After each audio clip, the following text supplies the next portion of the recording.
My name's Michael and welcome to the first episode of The Property Social.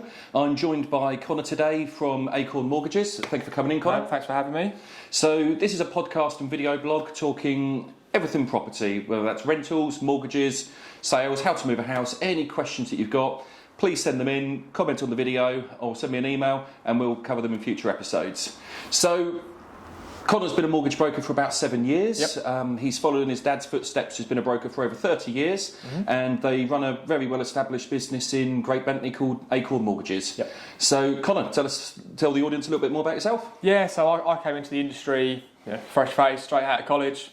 Dived into an administrative role to start with on an apprenticeship. Dabbled with that for a little bit, obviously.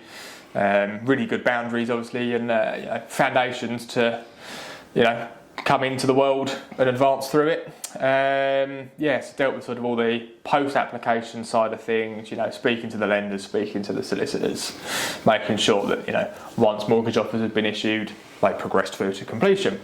Obviously roll on a couple of years, studied for the exams, sat what I needed to sit, obviously got qualified, and then obviously flipped into the front side of the process, so to speak. So with the advice and actually recommending the products and all of that fun stuff. So brilliant. Yeah, good journey. So today's podcast is very much, should I stay in my current home or should I move? Now, one of the big concerns that I think a lot of people have is you read the newspapers and it's very much painting doom and gloom around the property market. But that doesn't actually seem to be the case, does it? It doesn't, no. We had a brief spell of, serious levels of uncertainty, but things are, they're picking up. The market's a good position to be in at the moment. Confidence is returning. People want to buy, people want to sell, home movers are looking to get the ball rolling again, so to speak. I think there's a lot of people out there that really want to buy, and I think the headlines didn't help several months ago when it said hundreds of rates have been pulled, but that's very much an everyday practice, is it? I mean, rates get... It is, yeah. Rates get pulled, rates get sort of entered into the market on a daily basis, as you say.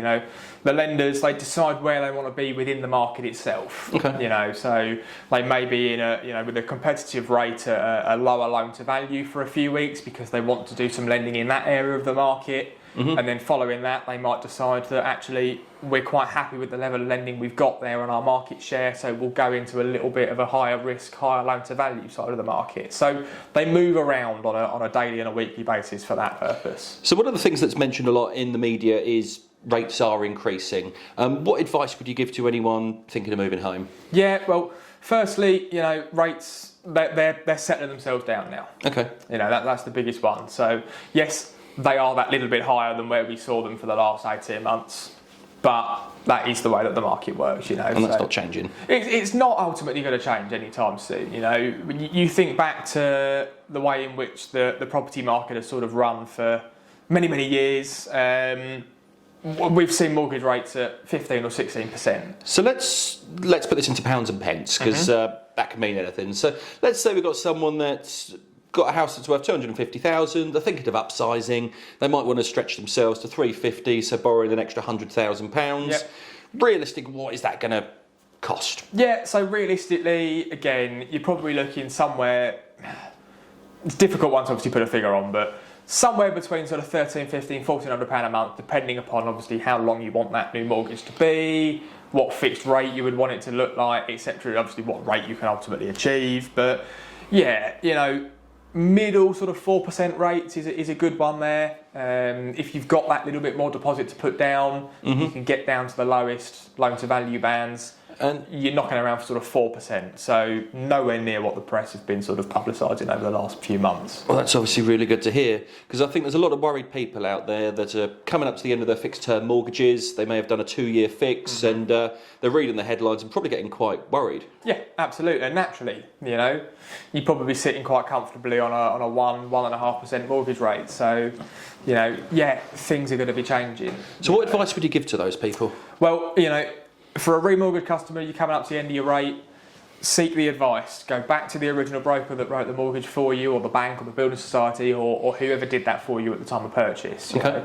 Make that your first port of call, but equally stay open to comparing your options from other providers and brokers. So go back to the original broker or bank? Yep. and then maybe seek a second, third opinion. Absolutely, yeah. Look to do that sort of 6 months before the end of your current mortgage rate. It gives you the time to have those conversations, decide who ultimately you wanted to use to actually, rewrite the mortgage for you. And then you can gather all the information, go through that process. So a lot of people haven't actually done a remortgage before. They maybe bought their first home several months ago, so it's first time coming round. Yeah. So what does that process look like, and how much does it cost? Yeah, so from a mortgage perspective, it's very similar to the purchase process. So it's a case of sitting down with, somebody that ultimately you're going to trust. That's the most important thing. Okay. Find somebody that you think, actually, yeah, I'm quite happy with what they're saying, and I like the way that they're going about handling my mortgage for me. Ultimately, when you're happy and you found somebody that you want to use, they're going to sit down with you, they're going to grab all of your information, all your personal details, your current credit situation, etc., etc. Start crunching the numbers, Right, can you get to the loan size that you want to get to, that you've currently got with your lender? Mm-hmm. And then, where we normally go from that is, what offering is there to you from the market? Okay. So whether that be stay with your current provider, switch on to a new fixed rate with them. You can do that quite easily with a product transfer, very straightforward. Equally, you've got the option to move to any other lender in the market. So it may well be that, for argument's sake, your current provider hasn't got the most competitive rate, and it's a significant difference. Yep. You can look at another bank or building society, put an application in with them like you would have done with the purchase, or your broker would have done obviously with the purchase, go through the motions with that obviously. Get your mortgage offer, and then obviously you've got to go through the legal process again. That being said, far more straightforward from the legal side of things than a purchase, and far less costly as well. Sure. So if my mortgage is coming to an end year's time, should I be talking to you now? Probably not. No, Okay. The argument there, as you say with the remortgage, should I do something now? Should I wait for a bit? 6 months, as I say, is probably about the right time to start looking at your options. 12 months is that little bit too early. Okay. The main reason, if you remortgage 12 months in advance, you're probably remortgaging a balance that's, a year's worth of mortgage payments higher than it otherwise would be. Okay. So ultimately your new monthly payments aren't going to be relative. And equally, the likelihood is if you remortgage and submit an application 12, 11 months before the end of your current rate, you're going to have to do that again because your mortgage offer is going to have expired. Then most of those are valid for 6 months on a remortgage, so 12 months, it's just still that little bit too long. So one thing we see quite often as agents is seller absolutely loves their home.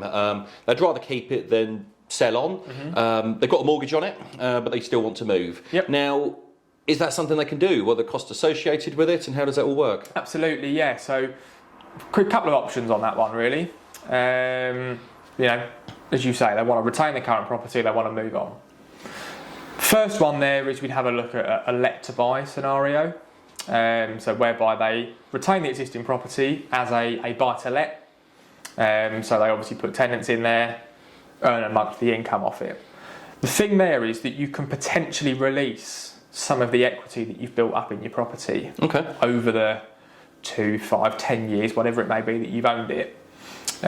Pull that out, and then you use that as your deposit for your next onwards purchase.